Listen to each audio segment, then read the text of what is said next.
Kingdoms, Kings, and an Early Republic, Part 1. Chapter 5, Part 1 of History. Chapter is Kingdoms, Kings, and an Early Republic. Kingdoms are the areas ruled by kings, and early republic means it indicates a system in which the ruler elected by the people. When the ruler of state or country elected by the people is known as republic. So in the ancient time, the republic system used to be there, like in Athens, in Greece. So let's start the chapter. First, election day.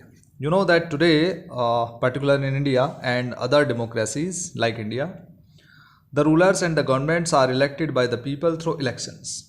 And in elections, the people cast their vote to the candidates of their choices, right?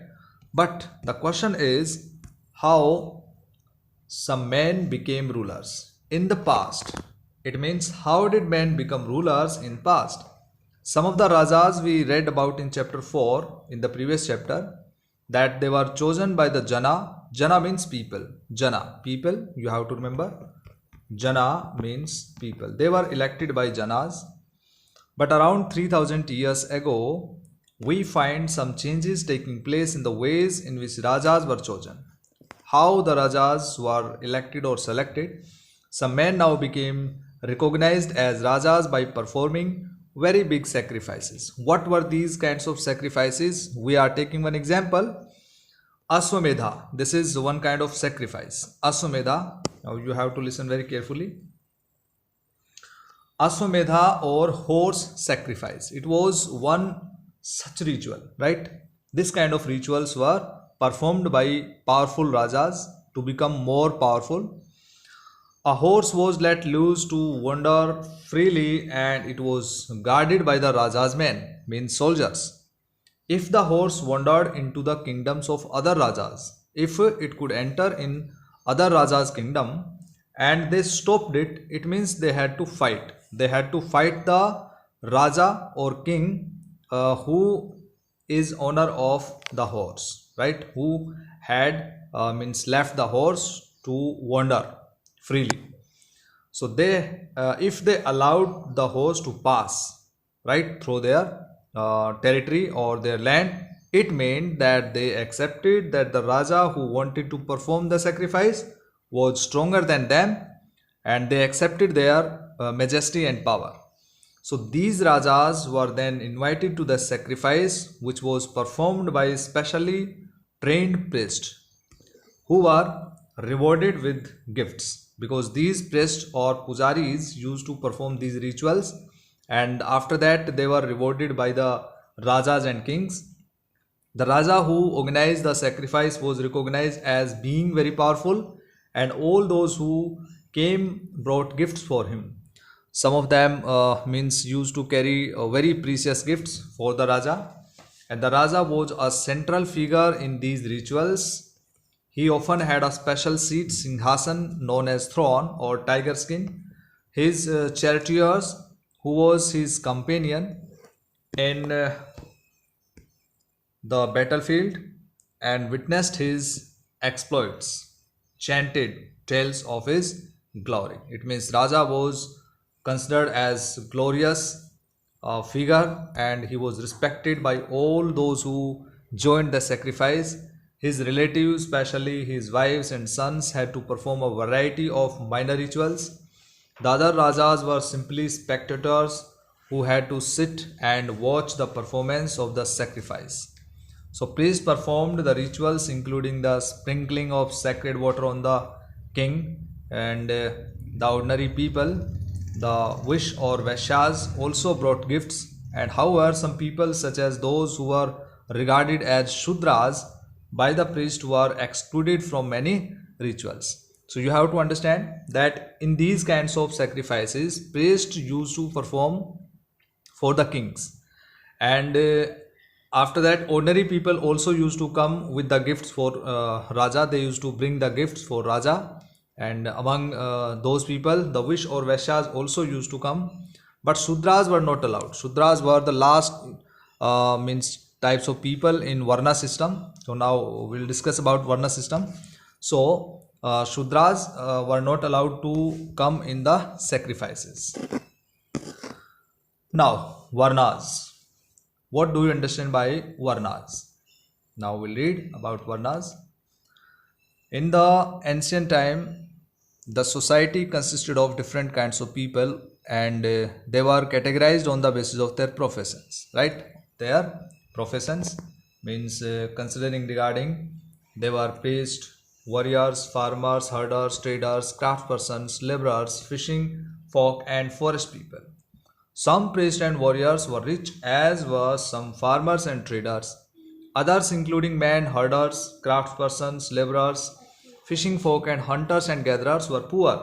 So the priest divided people into four groups. These all kinds of people in the society were divided into four groups, and these groups were called Varnas. This system was called Varna system.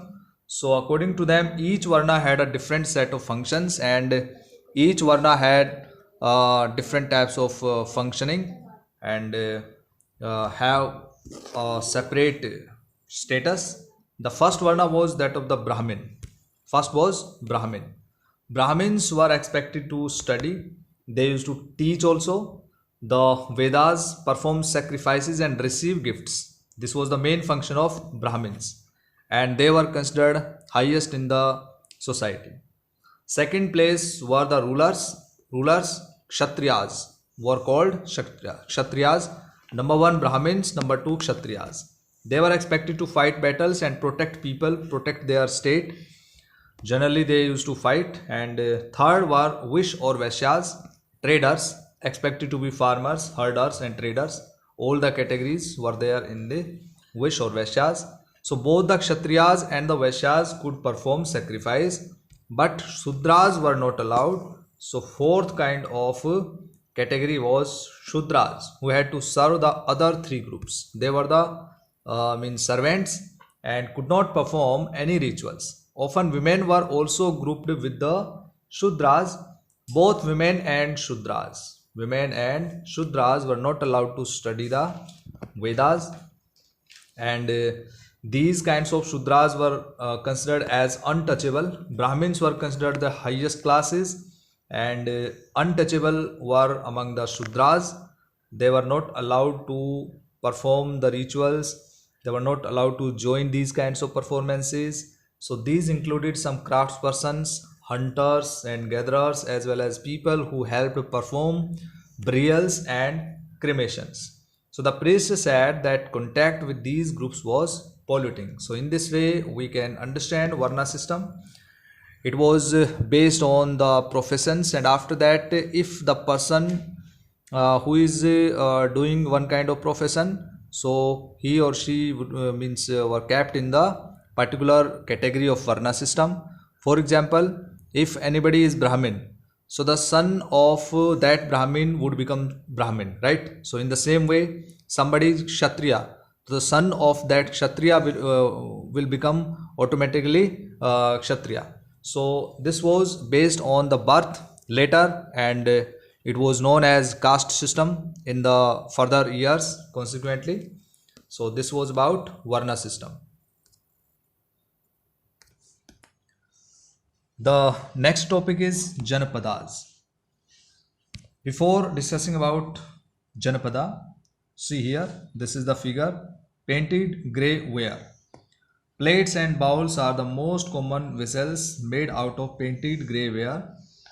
These are extremely fine to touch with a nice smooth surface. Perhaps these were used on special occasions for important people and to serve special food. So these were excavated by the archaeologists and were identified as painted grey ware. Now Janapadas.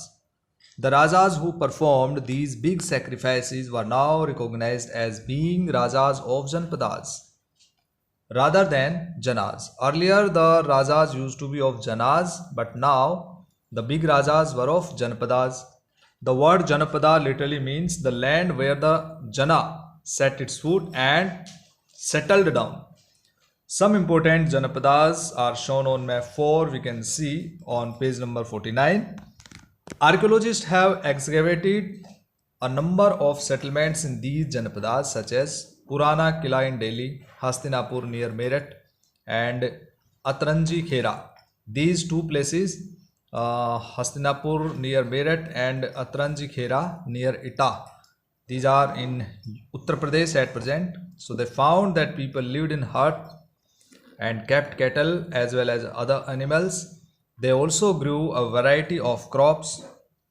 Which crops? Rice, wheat, barley, pulses, sugarcane, sesame, and mustard. So you have to remember, dear students, that the people in Janapadas, most of the people used to live in the huts, and they used to keep the cattle and other animals, and they grew crops also like rice, wheat, barley, pulses, sugarcane, sesame, and mustard. So they made earthen pots. Some of these were grey in color, as we have seen the figure. Others were red. One special type of pottery found at these sites is known as painted grey ware. As is obvious from the name, these grey pots had painted designs, usually simple lines and geometric patterns. We can see here. So on this pot you can see these are the figures made on this one. So it's very fine looking. Okay, so this is called grey ware, painted grey ware, because these are with the paintings. So dear students, in this way we have completed the topic Janapadas Varna system, and in the next video we will discuss about Mahajanapadas.